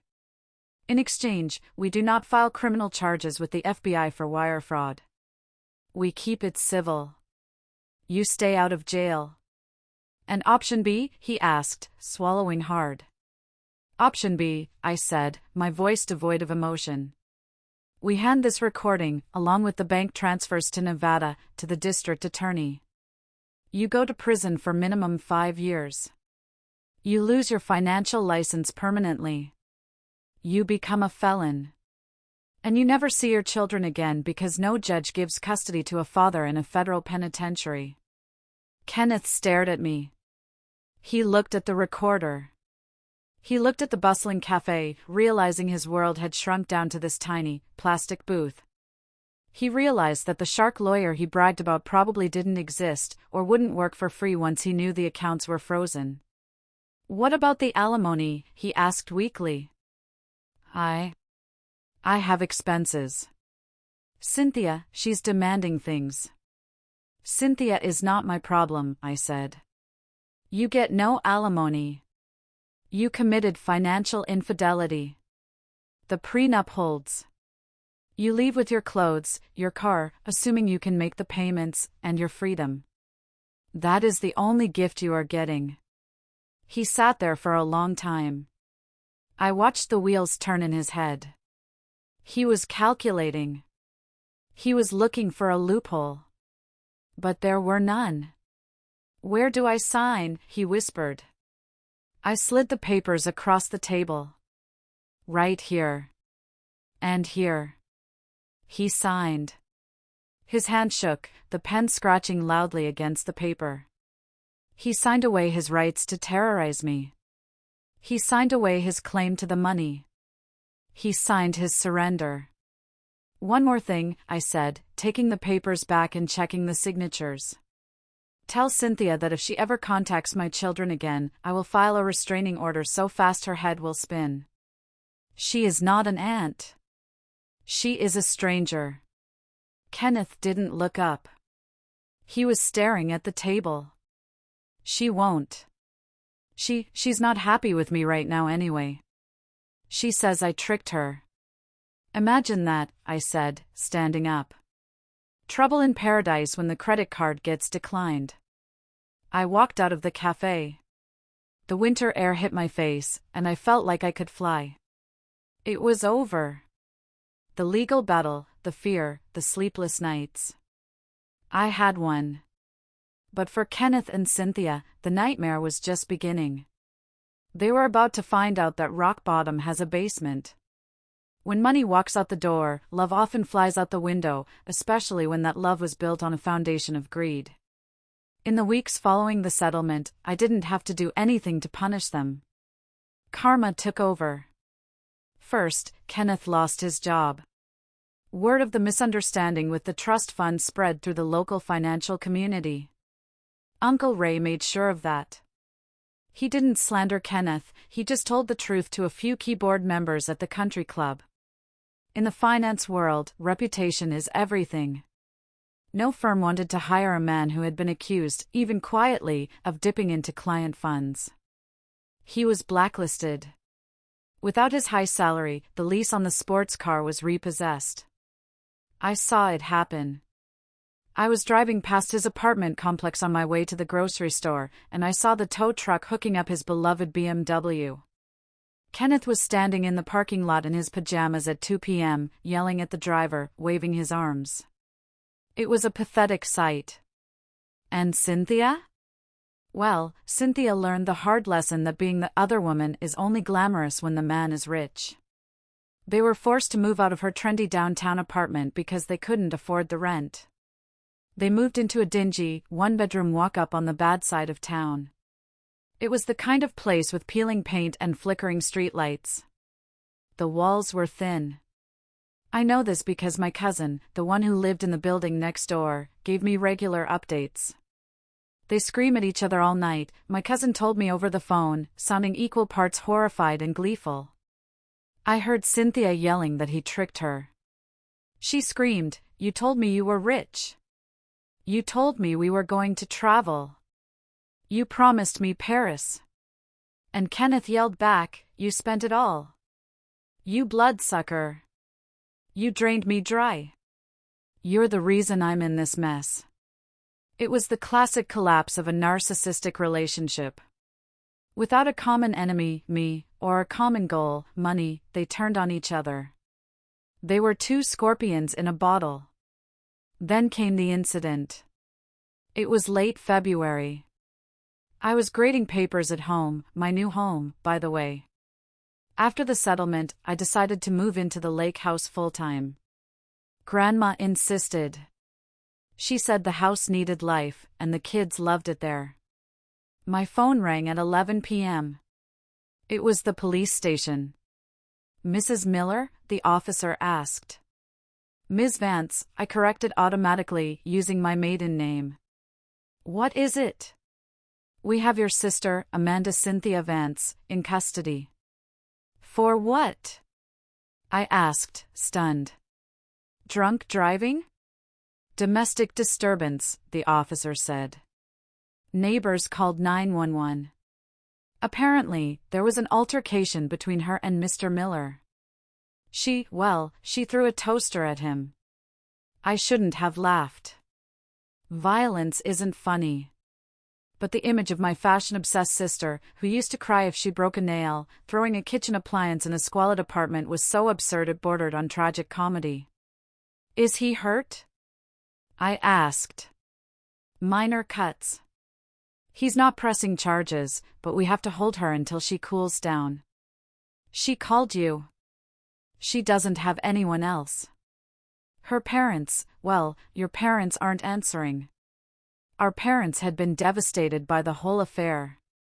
They had tried to stay neutral, but after the Christmas revelation, even they couldn't condone what Cynthia had done. They had gone on a long cruise to escape the shame. I'll come, I said with a sigh. Not because I wanted to save her, but because I needed to see it. I needed to see the end of the road they had chosen. I drove to the station. Cynthia was sitting on a metal bench in the holding area. She looked wrecked. Her roots were showing, dark brown contrasting with the expensive blonde highlights she couldn't afford to maintain. Her clothes were wrinkled. She looked 10 years older.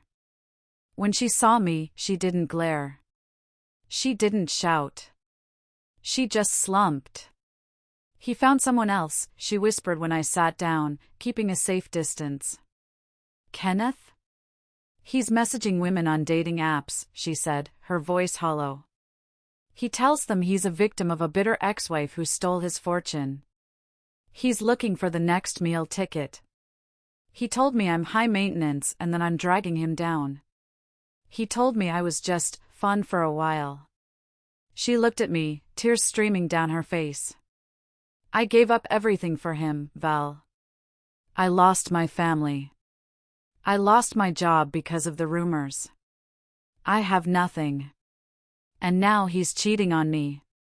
You didn't give it up, Cindy, I said gently but firmly. You threw it away. You gambled it on a lie. I know, she sobbed. I know. Can you bail me out? I don't have the $500. Kenneth won't pay it. I looked at my sister. The girl I used to share a room with. The girl who had stabbed me in the back. I reached into my purse. I pulled out my checkbook. I will pay the bail, I said. But you are not coming to my house. You are not coming near my kids. You are going to a motel, and you are going to figure out your life. If you go back to him, that's on you. I won't, she said. I hate him. I hate him so much. Good, I said, handing the check to the officer. Hate is a good place to start. It's better than delusion. I walked away. I didn't hug her. I didn't offer her a ride. I had paid the bail, that was charity. Anything more would be foolishness. With the toxicity removed from my personal life, I turned my attention to the mess Cynthia had left in my professional one. I resigned from my teaching position at the end of the school year. It was bittersweet. I loved my students, but I had a new mission. Grandma Josephine officially appointed me as the director of operations for Green Antiques. My first task? Cleaning up the antique world leak. Cynthia hadn't just sent a few emails, she had practically handed over our entire strategy for the upcoming spring auction. She had given them the reserve prices on our biggest items. I walked into the office on my first day, not as the shy granddaughter, but as the boss. Uncle Ray was there, but he stepped back, letting me take the lead. We need to find the mole, I told Ray. Cynthia couldn't have accessed the secure server alone. She didn't know the passwords. Ray looked uncomfortable. I have my suspicions. It's Sarah. My cousin Sarah. The one who had apologized at the party. I called Sarah into my office. She looked terrified. Did you give Cynthia the passwords? I asked. I didn't yell. I just waited. Sarah burst into tears. She said she just wanted to help Ken. She said Ken was going to save the company and he needed the data to make a proposal. I didn't know she was selling it to Antique World. I looked at Sarah. She was weak, easily manipulated, just like I had been. I'm not going to fire you, Sarah, I said. Because you're family. But you are on probation. And you are going to help me fix this. You are going to feed Antique World false information. What? Sarah wiped her eyes. We're going to use the channel you opened, I said, a plan forming in my mind. Tell Cynthia, if she asks, that we have a secret stash of Ming vases coming in. Tell her they are priceless. Let her tell Antique World. But, we don't have Ming vases, Sarah said. Exactly, I smiled. Antique World will spend their budget preparing for an auction that doesn't exist. Meanwhile, we will secure the estate sale of the Harrison property, the one Kenneth wanted to buy. It worked perfectly. Antique World wasted weeks chasing a ghost, while I swooped in and signed the contract for the Harrison estate contents. It was my first big win. It proved to the board, and to myself, that I wasn't just a teacher. I was a strategist.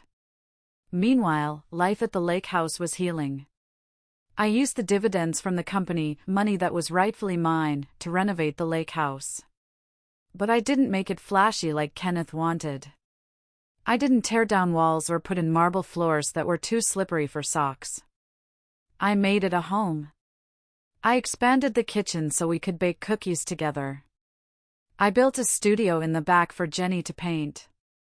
And I hired a local artist to teach me pottery.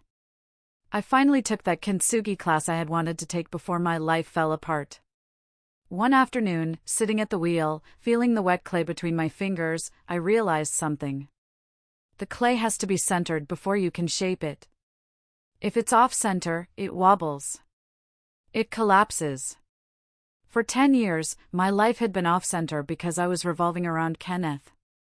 Now, I was the center. Toby ran into the studio. He was 10 now, taller, happier. The shadow of his father's manipulation had faded. Mom! Look! He held up a report card. Straight A's. That's amazing, T. I hugged him, getting clay on his shirt. He didn't mind. And Jenny won the art contest, he added. Jenny walked in shyly holding a blue ribbon. I painted the lake, Mom. And I painted us. You, me, and Toby.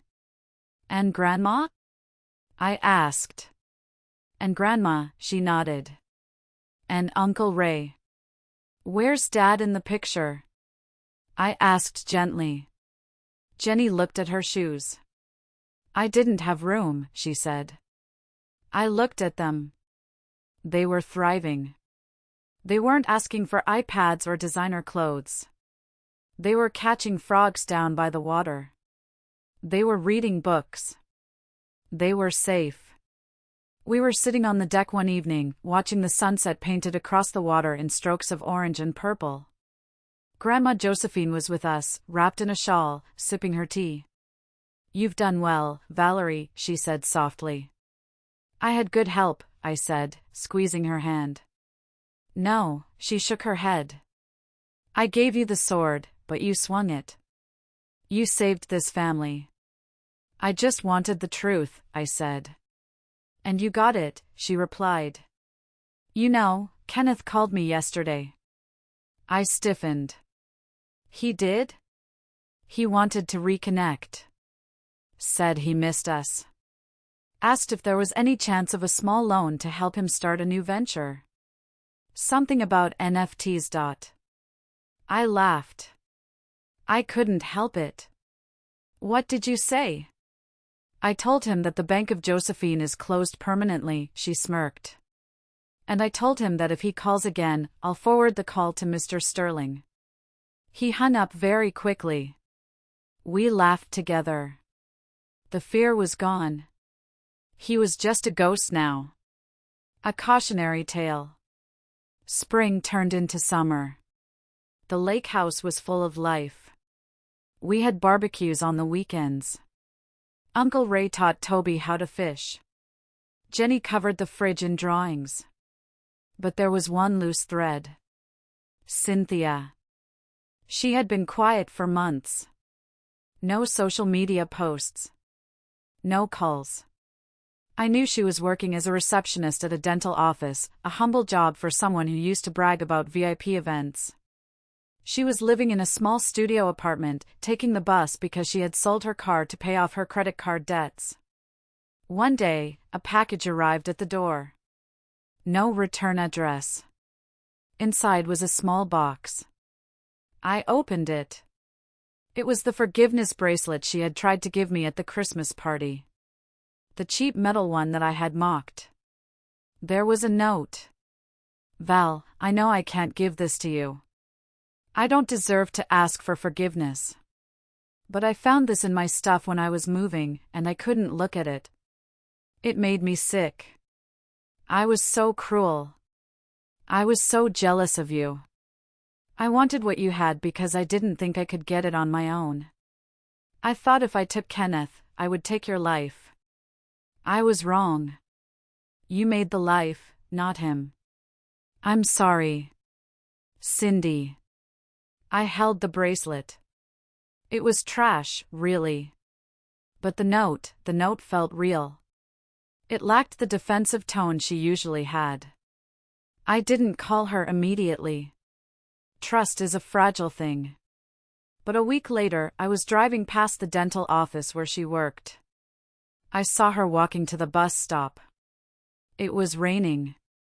She didn't have an umbrella. She was wearing sensible shoes, not her usual heels. I pulled over. I rolled down the window. "Get in." Cynthia looked up, startled. She looked like a drowned rat. "Val?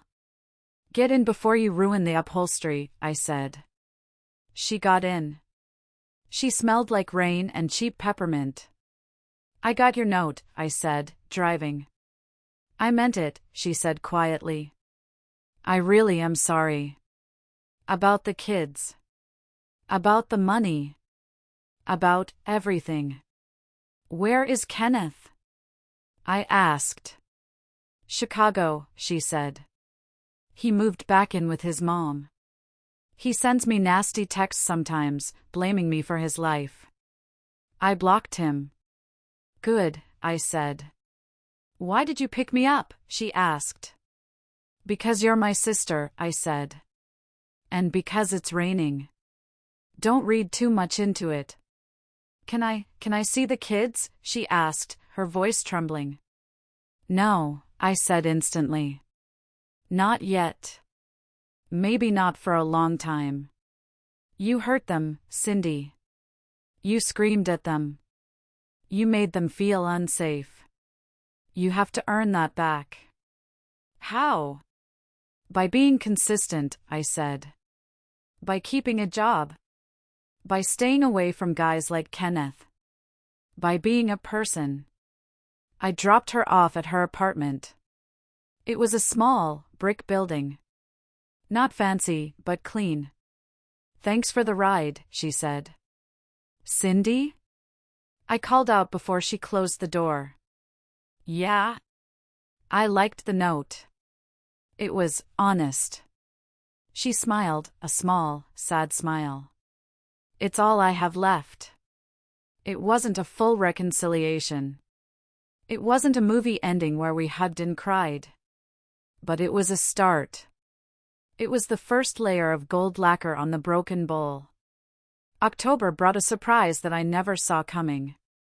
Grandma Josephine fell ill. It wasn't life-threatening, just a bad bout of pneumonia, but it scared us enough to gather around her bedside. I was sitting with her late one night, holding her hand. The house was quiet. "Valerie," she whispered. "I have a confession." "What is it, Grandma?" I asked, smoothing her hair. "Kenneth," she said.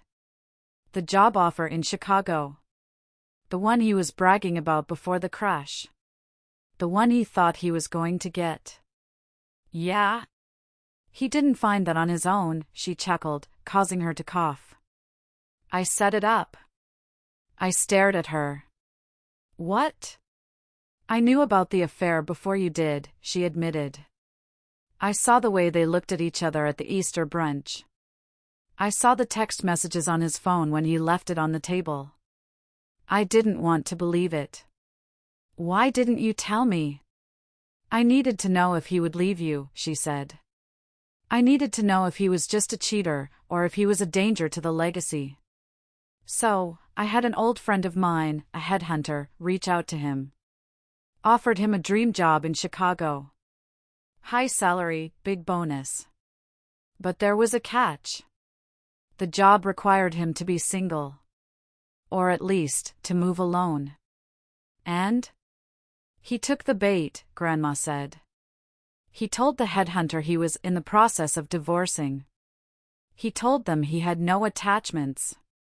He was ready to leave you and Cynthia for the money. My jaw dropped. He was going to dump Cynthia too? In a heartbeat, Grandma said. That's why I knew I had to destroy him. He wasn't in love, Valerie. He was just hungry. He would have eaten this family alive. So the job was never real, Grandma smiled wicked. It evaporated the day I changed the will. He lost the girl, the wife, the money, and the fake job. I laughed. I laughed until tears ran down my face. My grandmother, the 80-year-old antique dealer, was the greatest savage I had ever known.